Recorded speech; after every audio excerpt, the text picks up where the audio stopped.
না, ওটা রাখো। প্রতি সপ্তাহে তুমি আমাকে 500 করে টাকা দাও, কেন দাও জানতে পারি? কেন, আমি কি দিতে পারি না?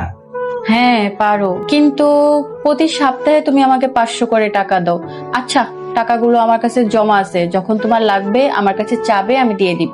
কিন্তু আমি টাকাগুলো তোমাকে খরচ করার জন্য দিয়েছি, ওটা জমিয়ে রাখার জন্য না, বা রেখে দেওয়ার জন্য না। তুমি এই বাড়িতে আসছো, তোমার দায়িত্ব আমার উপরে। তুমি এই বাড়ির কাজগুলো করো, আমার দেখাশোনা করো।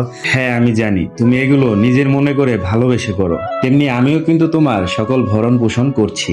কিন্তু একটা ছেলের মাস শেষে যখন হাতে টাকা না থাকলে তার মন খারাপ থাকে, তেমনি একটা মেয়ের কাছেও মাস শেষে যদি হাতে টাকা থাকে তাহলে তার ভালো লাগে।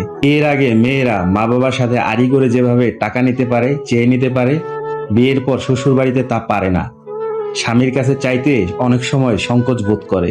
আর হ্যাঁ, আমি এটাও জানি দায়িত্ববান স্ত্রীরা কখনো এই টাকাটা নষ্ট করে না, তারা কোনো না কোনো ভাবে সংসারের পিছনে এটা ব্যয় করে। আমি তোমাকে এই টাকাগুলো হাত খরচের জন্য দিয়েছি, ঠিক আছে? এটা জমিয়ে রাখার জন্য না। তুমি এটা নিজের প্রয়োজনে যেভাবে খুশি খরচ করবে, ঠিক আছে? ছোটবেলায় বাবা মা আমাদের ভরণ পোষণ করার পরও যেমন আমাদের হাত খরচ লাগতো, তেমনি স্ত্রীদেরও হাত খরচ লাগে। স্ত্রীরা হাত খরচের টাকা শুধু নিজের জন্যই ব্যয় করে না, স্বামীর অসময়েও এই টাকাটা নিয়ে পাশে দাঁড়ায়। তাই সকল স্বামীর উচিত নিজের সামর্থ্য অনুযায়ী স্ত্রীকে হাত খরচ দেওয়া।